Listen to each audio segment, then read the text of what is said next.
This is my true story. I spent most of my life working hard and raising 7 children after my wife passed away. I thought love and respect would come back to me one day, but as I got older, my house became silent. No birthdays, no visits, no calls, nothing. I went from being a father to being a forgotten name. I kept living quietly, waiting for someone to knock on the door. But what came instead was an idea that would bring them all back. Not for love, but for truth. Before I tell you, please subscribe and share my story so others can hear it too.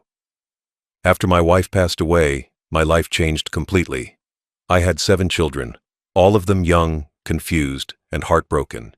There was no time to grieve. I had to become both father and mother overnight. Every day started before sunrise and ended long after midnight. I worked 2 jobs, one at a local factory, the other cleaning offices late at night. My hands were always tired, but I never complained.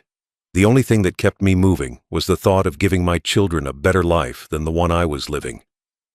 There were days when I went hungry just to make sure they had enough to eat. I remember sitting by the kitchen table with unpaid bills stacked beside me, pretending everything was fine while the lights flickered from missed payments. The youngest would ask for new shoes for school, and I'd tell him next month, while silently deciding which meal I could skip that week. Still, I never saw it as suffering. It was love, and love doesn't keep count. I sold my wedding ring to pay for my oldest son's college entrance exam. When my daughter needed money for her uniform, I pawned my watch. When another fell ill, I sold the small car I once promised to keep until retirement. Every sacrifice was a quiet trade, my comfort for their future. That's how I measured success. Not by money in the bank, but by the sight of my children sleeping safely at night. Even though I struggled, I never let them see it. I wanted them to believe their father was strong enough to carry any storm. When they were teenagers, I took on extra work just to afford simple things: birthday cakes, new school bags, a short vacation once in 10 years. I lived for those moments when they smiled. It made every sore muscle and every sleepless night worth it. As they grew older, I thought life would get easier. I imagined the day when they'd all stand beside me at the dinner table again, grown, successful, thankful. I believed the hardest part was over, but I was wrong. When children become adults, the distance doesn't start with miles. It starts with priorities. They moved to new cities, built families, and built excuses.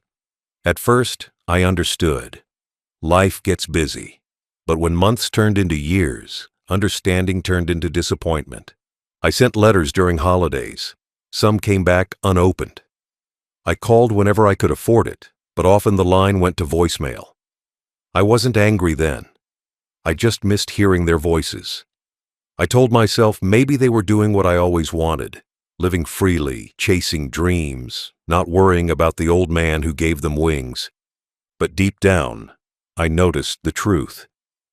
I had spent my entire life teaching them how to stand on their own, but I forgot to teach them to look back. They became independent, but they forgot the meaning of belonging. Every small favor, every sacrifice, it was like a chapter they had all closed and moved on from. Still, I didn't give up on them. Every year, on each of their birthdays, I'd cook their favorite meal and sit at the table alone. The food would get cold, but the chair across from me always stayed waiting. My neighbors used to ask why I kept doing it. I'd just say, because one day they'll come back. And when they do, I want them to feel at home. I didn't have much left by the time I turned 70. My back was weak, my savings thin, but my heart still had hope. I never complained to anyone, not even to God. I believed that someday they would realize what I had done for them, that they'd remember the man who raised 7 children alone without ever asking for anything in return. But years passed, and no one came. My house grew quieter. Dust gathered on old family photos, laughter faded into memory, and every knock on the door was just the wind. I began to realize that love, when given too freely, can sometimes make people forget its value. Still, I wasn't bitter. I just wanted them to learn something before it was too late, before they lost the chance to make things right. so I started planning not how to die, but how to teach one last lesson. As the years passed, the noise that once filled my home slowly faded into nothing. The laughter that used to echo down the hallways became a memory I could only hear in my mind. The children who once ran through the house calling for my attention had built lives of their own, far away, busy, and too proud to remember where they came from. At first, I didn't notice the silence. I told myself it was just part of growing old. The house needed rest after years of chaos, and maybe I did too. But as days turned into months, I realized silence can be louder than noise. It seeps into your bones and makes you listen to the things you tried to ignore. The ache of loneliness, the emptiness of waiting for something that may never come. Birthdays came and went with no phone calls. Holidays passed like ordinary days. Even the postman stopped delivering anything except bills and advertisements. I sat by the window each morning, watching the world move on without me. The neighbors across the street had visitors every weekend, children, grandchildren, laughter spilling from their porch. I smiled politely when they waved, but inside, I envied what they had. My children stopped calling one by one. At first, they had reasons: work, travel, health, the usual excuses that sound kind, but hide indifference. Then the reasons stopped coming too. The silence between us wasn't filled with anger, just neglect. It's strange how people can forget the very hands that once fed them. I tried reaching out at first. I called, sent letters, even asked mutual friends to pass along messages. The replies, when they came, were short. "We'll visit soon. Been busy lately. Take care, Dad." Words without meaning. Promises that dissolved into dust. I learned that silence wasn't just the absence of sound. It was the proof that you'd been erased from someone's thoughts. My health began to weaken. Simple chores became slow battles. I'd drop a cup and stand staring at the broken pieces longer than I should, wondering why my hands trembled. Still, I didn't want pity. I didn't tell anyone. I didn't want my children to come out of guilt. I wanted them to come because they cared. But they didn't. The room stayed dark most days. I kept one lamp burning in the living room, a weak bulb that hummed at night like a lonely friend. The television played old shows just to make it feel like someone was talking. Meals became smaller. Sleep became harder. Sometimes I'd wake up in the middle of the night and listen to the creaks of the house, pretending they were footsteps from long ago. Neighbors came by occasionally, usually to drop off food or check if I was still doing all right. They were kind, but kindness from strangers never replaces love from your own blood. One of them once said, "You must be proud. 7 children.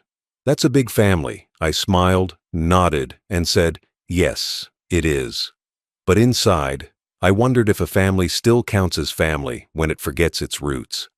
I kept the family photos on the wall, though the colors had faded. Each frame told a story: birthdays, graduations, weddings, smiles everywhere, but all frozen in time. Sometimes I'd touch the glass over their faces, tracing their outlines with my fingers, trying to feel what love used to be. I used to wonder if any of them ever looked at old photos and remembered me too. The silence grew heavier with each passing year. The phone never rang, the door never knocked, and the mailbox stayed empty. I had given them everything I had: time, money, health, and years I'll never get back. And in return, I got space, distance, and forgotten birthdays. But even then, I didn't hate them. I just felt tired. I had spent a lifetime teaching them responsibility, but maybe I forgot to teach gratitude. I had shown them how to build lives, but not how to value the person who built theirs. Still, I knew life had a way of teaching lessons when time was ready. And my time was coming. The silence didn't break me. It shaped me. It taught me that love without presence fades, and that giving everything doesn't always mean you'll get anything back. But I wasn't finished yet. There was one thing left I could control: the ending. Life eventually settled into a pattern, not because I wanted it to, but because I had no choice. My days started and ended the same way, quiet and predictable. I woke up before sunrise, not because I had something important to do, but because sleep no longer stayed for long. My body was tired, but my mind refused to rest. The first thing I did every morning was open the curtains, even though there wasn't much to see. The street outside was empty, and the air felt colder than it used to. Breakfast was simple: toast, tea, sometimes just leftovers from the night before. I didn't bother setting the table anymore. There was no one to sit across from me. The chairs that once held noisy children now sat perfectly still, coated in dust. I'd switch on the radio for company, letting strangers' voices fill the air where laughter used to live. Some mornings, I forgot to eat until the tea went cold. The house had changed with time, but it still carried their presence. The walls had marks from where they once played. The kitchen door still had height lines from when I measured how tall each child had grown. I never wiped them away. They were my proof that I had once mattered. Sometimes I'd stop in the hallway and touch the faded pencil lines, remembering the days when those small heads barely reached my waist.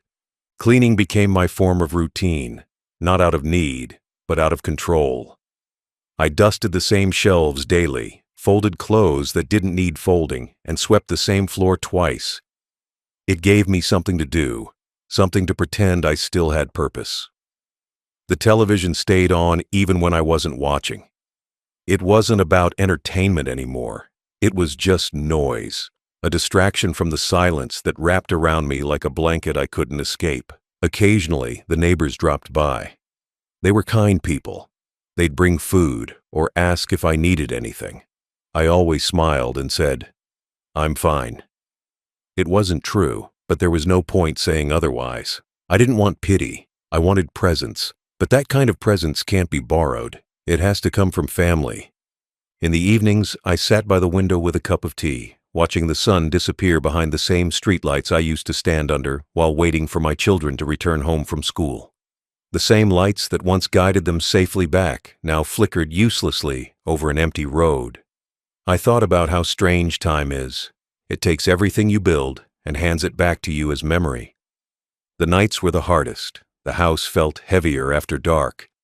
Every creak of wood sounded like a voice calling out. I'd sit in my chair, facing the front door, pretending that maybe tonight one of them would surprise me. But the door never opened. The only sound was the clock ticking, counting moments that felt longer than hours. I sometimes left the hallway light on, as if to guide them home.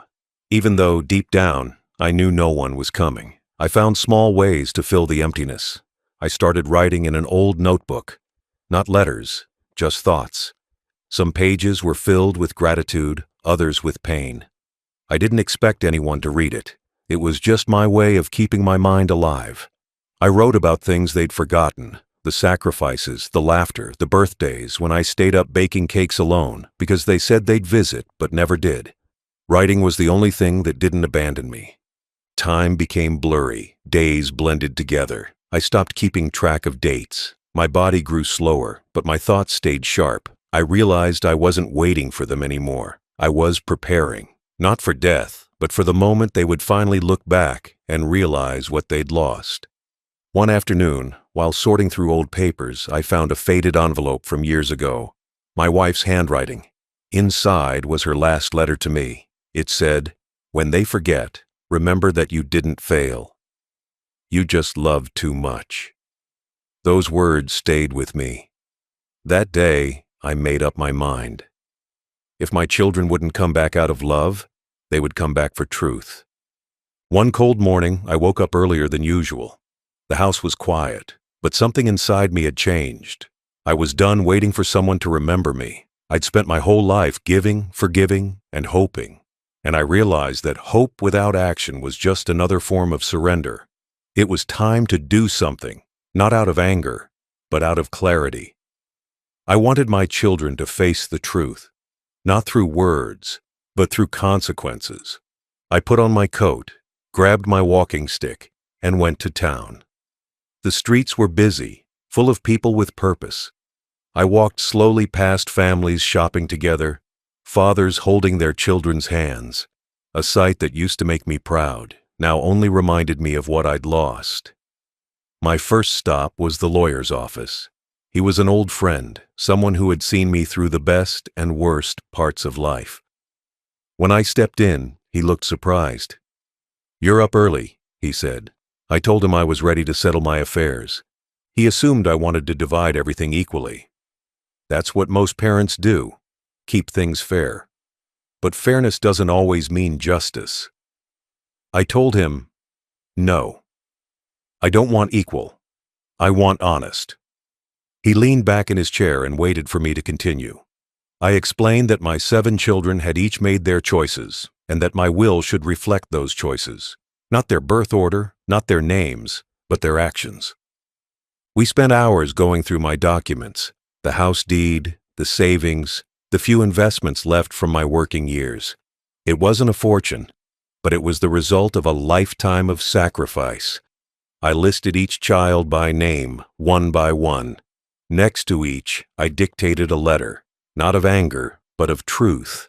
I described the memories that mattered, the moments when I needed them, and the years they chose not to care. Each paragraph was written carefully, not to shame them, but to remind them of what family is supposed to mean. Then came the part that mattered most. I told the lawyer, "When I die, you'll call them all. Tell them the inheritance will only be discussed if every one of them attends in person." He raised an eyebrow, but nodded. "So they'll have to face each other?" I said, "Exactly. They avoided me all these years. Let them sit in one room and remember who they came from." We drafted the clause carefully. I didn't want arguments or loopholes. The will would only be read once all 7 were present, and until that day, no one would know what it contained. It was the last lesson I could give, one that couldn't be ignored, postponed, or forgotten. When we finished, I signed the papers with a steady hand. The pen didn't shake. For the first time in years, I felt in control again. As I left the office, the lawyer stopped me at the door. "Do you really think they'll come?" he asked. I smiled. "They'll come," I said. "Not for me, but for what they think they'll get." And that was the truth. Money has a strange power. It brings out what love often can't. Attention. That night, I sat at my table and stared at the family photo on the wall. 7 faces, frozen in time. 7 children who once clung to me for everything. I wondered what they'd think when they heard my name again. Not as a memory, but as a condition. They had left me behind, but I had found a way to make them come back, even if only for one final meeting. It wasn't revenge. It was a mirror. I wanted them to see what they had become, people who only remembered their father when there was something to gain. I didn't want their apologies or their tears. I just wanted them to sit together again, under one roof, and remember that there was once a man who gave everything for them.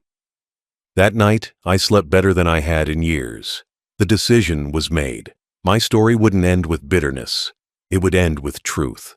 A few weeks after signing the papers, I sat down with my lawyer again to finalize the wording of the will.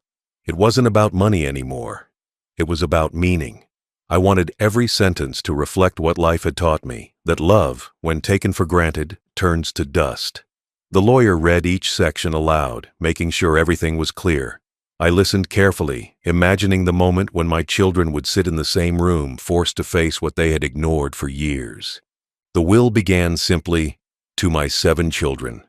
No greetings, no warmth, just a title that carried weight. Each section was followed by a personal letter written by me, sealed in separate envelopes. I had spent nights writing those letters by hand. Every word came from the same heart that once tucked them into bed, fed them when I was hungry myself, and stayed awake when they were sick. These letters weren't meant to punish. They were meant to remind. For each child, I wrote a truth. For the oldest, I reminded him how I once sold my only car so he could pay his college fees, and how he never called after graduation.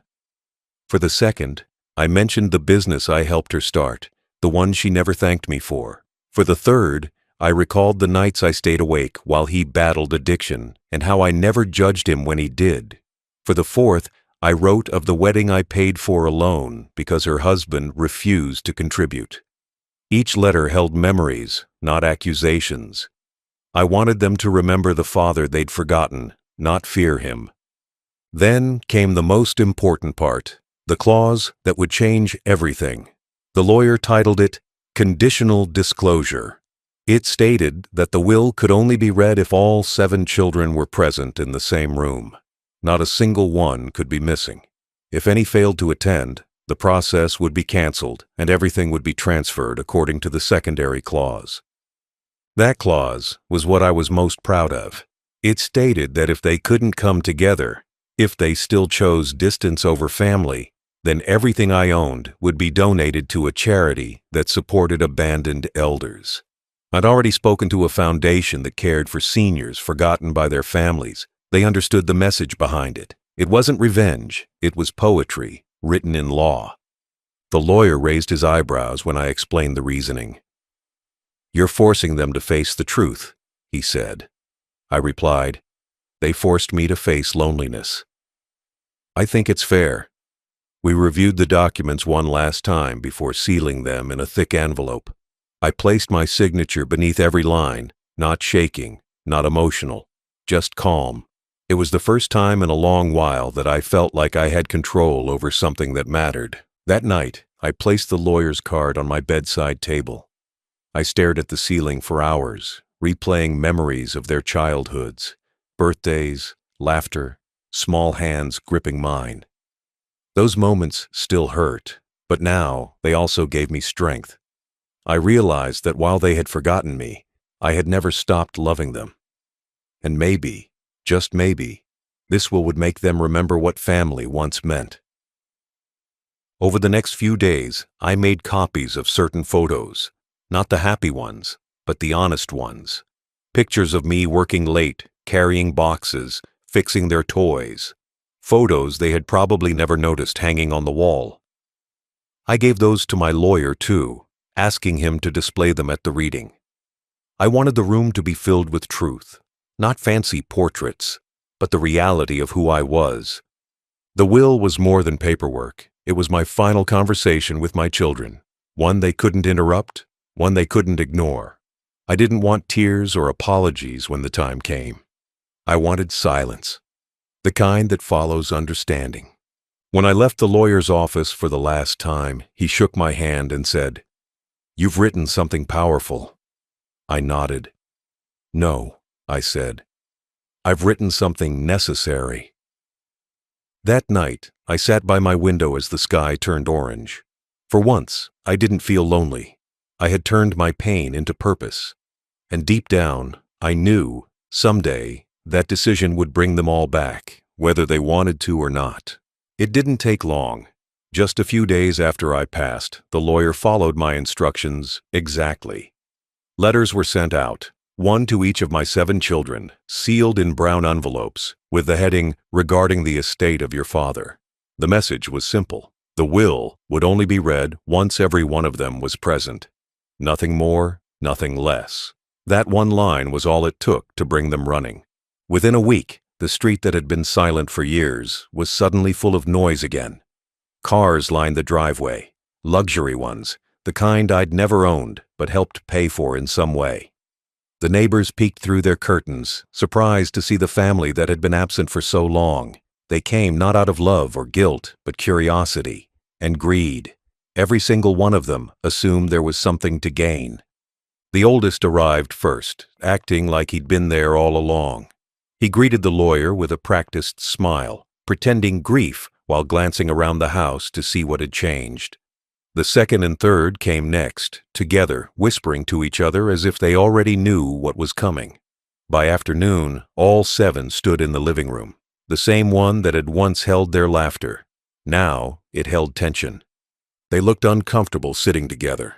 None of them had spoken in years, and even now their smiles were forced. The lawyer greeted them politely and explained the rule once again. The will could only be read in full presence of all 7.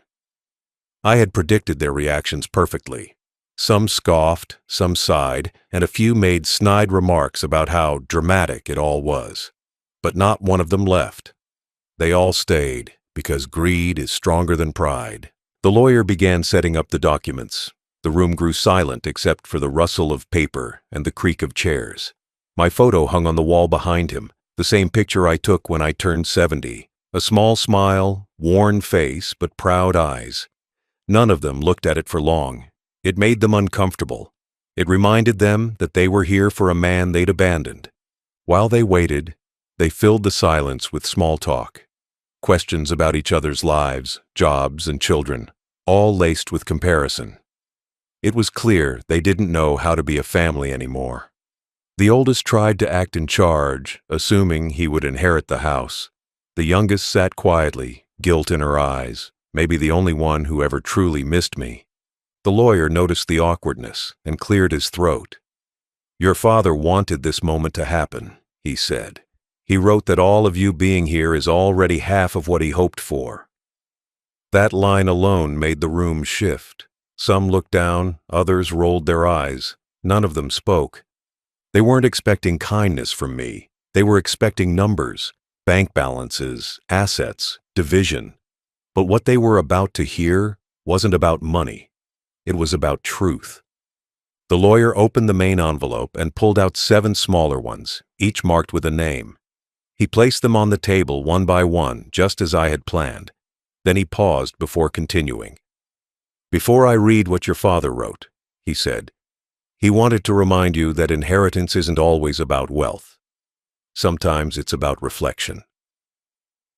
The tension in the room was thick. Some exchanged confused glances, others scoffed quietly, but none dared to interrupt. For the first time in years, they were all forced to sit and listen to the same story. Mine. Outside, the wind brushed against the windows. Inside, the air felt heavy with something deeper than grief. It was guilt, slowly surfacing. They didn't know what the will contained yet, but they could feel the weight of what was coming. I wasn't there to see it, but I could imagine the faces of my children, the same faces I'd once wiped tears from, now turning pale as they realized this wasn't going to be a simple reading of money and property. This was a reckoning written in ink.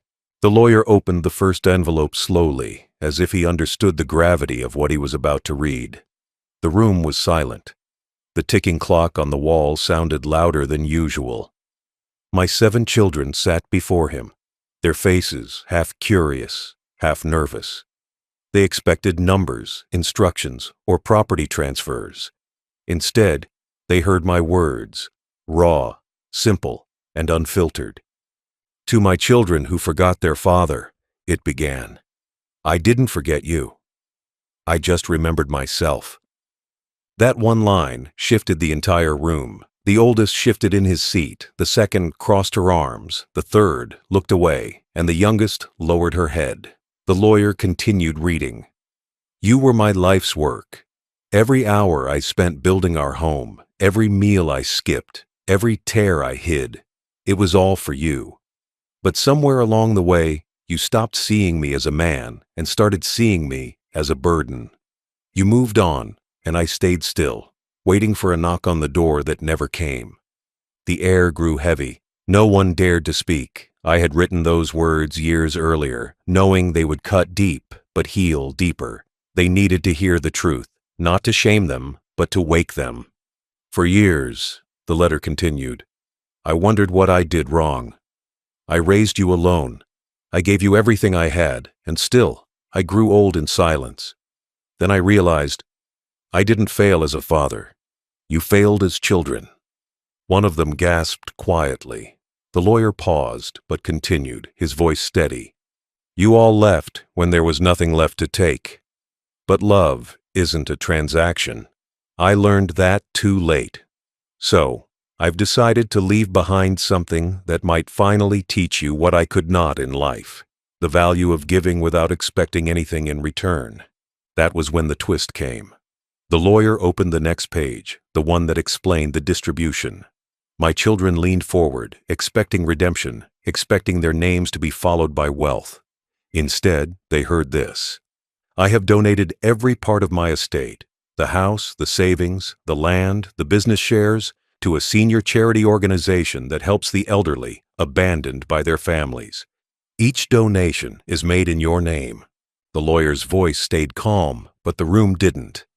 The oldest child spoke first, his tone sharp. The second looked furious. The third just sat frozen, her hands trembling. But there was nothing to argue. Everything was legal, final, and signed years ago. The lawyer continued. "This was not punishment. It was reflection. I wanted you to understand what it feels like to give without knowing if you'll ever be remembered. You will now be remembered for helping others, even if it's the only good you ever do." As the final words were read, silence took over. The lawyer set the papers down and handed each of them a sealed envelope.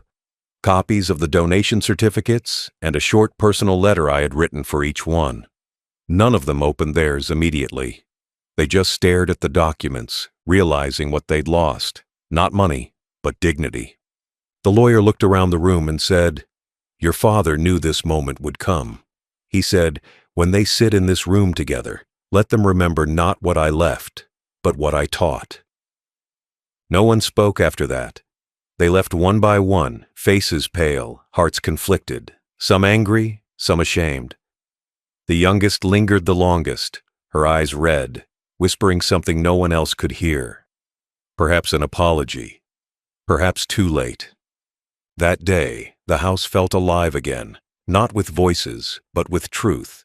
I wasn't there to see it, but I could imagine it. My words had finally reached them, not through lectures, but through the silence that followed. The will was never about revenge. It was about closure. It was the last thing I could give them, a lesson wrapped in their own reflection. The day after the reading, the house returned to its usual silence. But this time, the quiet wasn't empty. It was earned. The neighbors who had seen cars lined up outside whispered about what might have happened. Some thought I'd left a fortune. Others said I'd left nothing. In a way, both were right.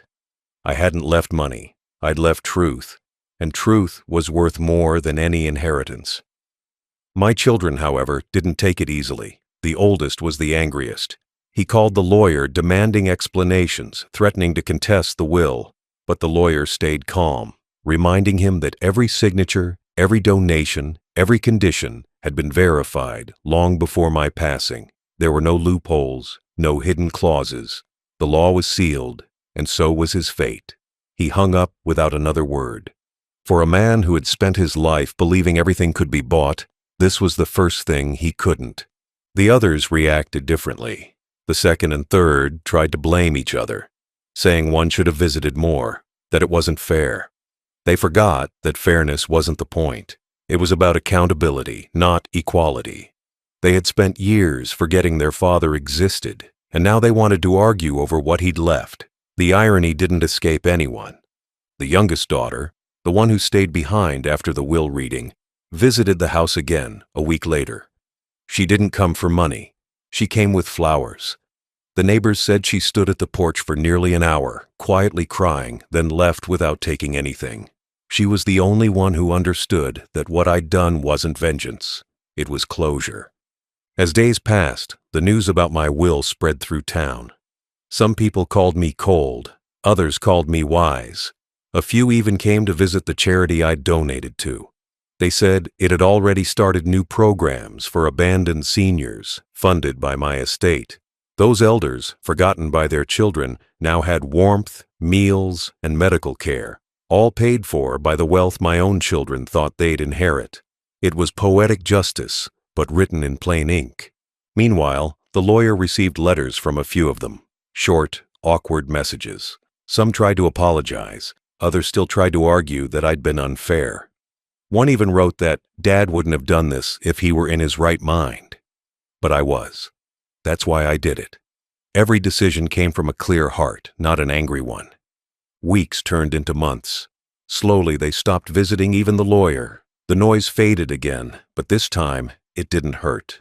My home remained empty but peaceful. No footsteps, no fake concern, no forced smiles, just calm. I had already imagined this ending, and I'd made peace with it long before it happened. The charity later sent the lawyer a thank you letter. A copy was placed on my desk after my passing. It said, "Your father's gift restored not just lives, but dignity." That line alone made everything worth it. In their own way, my children did learn something. Maybe not right away, maybe not all at once, but time has a way of repeating lessons until they're understood. Each of them carried my decision like a mirror they couldn't escape. They had to face the reflection of what they'd become. One by one, they began to visit the charity, not to reclaim anything, but to understand what I'd done. Some volunteered, others donated. Perhaps guilt drove them, perhaps love. Either way, they finally did something I'd waited years to see. They gave without expecting anything back. That was all I ever wanted. Not repayment, not obedience, just humanity. When I was alive, they saw me as an old man who had outlived his usefulness. In death, I became their reminder that time doesn't forgive neglect. It only records it. My story became known not as a tale of revenge, but of reckoning. The house still stands. The lawyer visits sometimes to maintain it, keeping it open for the occasional wanderer who wants to see the man who taught through his will. There's no plaque, no monument, just a framed quote inside the living room that says, "He gave everything expecting nothing and got peace instead." In the final months of his life, peace finally returned, not forced, not borrowed, but earned. The man who had spent decades chasing after his children's affection no longer waited by the window for visitors. He had already written his ending, and it was enough. The house, once echoing with noise and disappointment, now carried only calm. No anger, no regret. Just the quiet hum of a clock that no longer counted down days of loneliness, but hours of rest. After the will's reading, the lawyer helped close all remaining matters, the bank accounts, the donations, the legal transitions. Everything went smoothly. Every penny went exactly where it was meant to. The charity wasted no time putting the funds to work, creating rooms for abandoned elders, building ramps for wheelchairs, providing warm meals. His life's work, once invisible to his own children, now carried meaning in the lives of strangers. The house itself became a symbol in town. People stopped by not to gawk, but to learn. Neighbors who once pitied him now spoke about his decision with respect. They said it was rare to see someone leave behind something more powerful than property, a legacy of dignity. Some parents even began mending relationships with their own children, afraid they'd end up like him, or worse, like his children. Meanwhile, the children rarely spoke to each other again. The money that could have held them together had instead revealed what was truly between them. Nothing. A few tried to fix their images by doing charity work publicly, posting about giving back in memory of their father. Others disappeared entirely, unable to face the truth. But one thing was certain. None of them could escape the weight of what he'd done. His will had become their reflection. The youngest daughter, however, changed. She began visiting the charity monthly. She spoke to the old people there, listened to their stories, and admitted to them that she was the daughter of the man who built the place. They would hold her hands and tell her he'd done something extraordinary, not for revenge, but for love that refused to die quietly. Sometimes she would cry while listening, but those tears were no longer from shame. They were from understanding. The lawyer, too, became part of the story. Every year, he visited the charity on the anniversary of the man's death. He would place a single white rose in the garden built in his name, the Father's Haven. It was small, simple, and peaceful. A plaque near the entrance read, "He gave everything expecting nothing, and left behind everything that mattered." Inside his house, untouched after his passing, lay the chair where he used to sit each morning, drinking tea and writing letters that were never sent. His notebooks were found, filled with lessons, reflections, and small notes about gratitude. One page read, "Forgiveness isn't weakness. It's the only way to die without bitterness." That line was later engraved on the plaque beside his resting place. The world didn't call him rich, but it called him wise. His story spread beyond the town, through newspapers, then social media. People admired him not for his wealth, but for how he used it. Some saw it as a lesson in boundaries, others as a warning. But for those who understood, it was a story about reclaiming respect quietly, without noise, without cruelty, without revenge. In the end, his children inherited something after all. Not land, not houses, not money, but a story. A story that followed them everywhere. Every time they introduced themselves, people remembered. "You're his child, aren't you? The man who gave everything to charity?" That sentence stung at first, but over time it softened. They began to understand that their father had given them something they never expected, the chance to rebuild their own humanity. In that peace, the old man's purpose lived on. He hadn't died bitter or broken. He had simply finished his duty, teaching his final lesson in the only way they would listen. Now, years after his passing, people still speak of him in quiet tones, not because of fame, but because of the message he left behind. His story had spread far beyond the walls of his house. In town halls, churches, and even classrooms, people retold it as a reminder that wealth means nothing without heart. His children, scattered across different cities, couldn't escape it either. Every so often, an article or a video about the man who gave everything to charity appeared online, forcing them to face the reflection they had tried so hard to avoid. The truth, however, had softened with time. Anger faded, replaced by understanding. Each of them had carried guilt differently. Some buried it under work, some under silence. But none of them could forget that final lesson. Their father had never shouted, never cursed, never humiliated them publicly. He had simply written down the truth, sealed it, and trusted the world to read it. And the world did. The youngest, the one who used to visit the charity, often sat by the garden built in his name. She spoke to the new residents there, elderly people who, like her father once was, had been left behind by their families. They told her that his donations had kept them alive.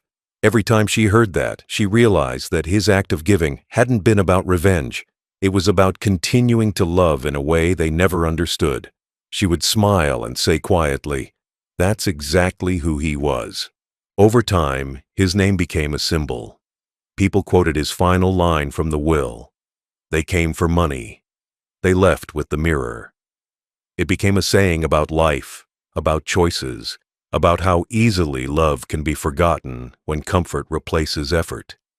Even his children, now older and slower, began to see him differently. They no longer called him strict or stubborn. They called him what he always was: right. The house remained untouched, preserved just as he had left it. On the shelf by the window sat the last cup of tea he had ever made, the one that went cold before he passed. Visitors often said that standing there felt like standing in the presence of quiet strength, the kind that doesn't need to speak to be understood. The lawyer continued to visit once a year, keeping the house clean, the papers organized, and the story alive. One day, the charity built a small library in his honor, a room filled with books about kindness, family, and truth. At the entrance, they engraved a quote from his personal notes. "You don't measure a parent's worth by what they leave behind, but by what they endured to give you everything." The same sentence later appeared in newspapers and even on plaques across other elderly homes. His children attended the library's opening quietly. None of them spoke much, but all of them cried. They saw the walls covered in pictures of smiling elders, warm blankets, and full plates, all funded by what they once saw as theirs. For the first time, they understood. Their father hadn't taken anything from them. He had returned it to where it belonged, to people who still knew the meaning of gratitude. In that understanding, their own healing began. The oldest started volunteering at a senior center. The others began calling one another again. They didn't talk about money anymore. They talked about their father. Each story they shared helped them remember the man behind the decision. Not the anger they imagined, but the love they'd ignored. Even now, decades later, his story still finds new ears. Someone somewhere always hears it and feels the same tug of conscience. Because in truth, his legacy wasn't about what he gave. It was about what he refused to take: disrespect, pity, or silence. And if you visit his resting place today, you'll find it simple: a clean stone, no flowers, just one carved line. He gave without asking and taught without speaking. That was his peace. That was his final lesson.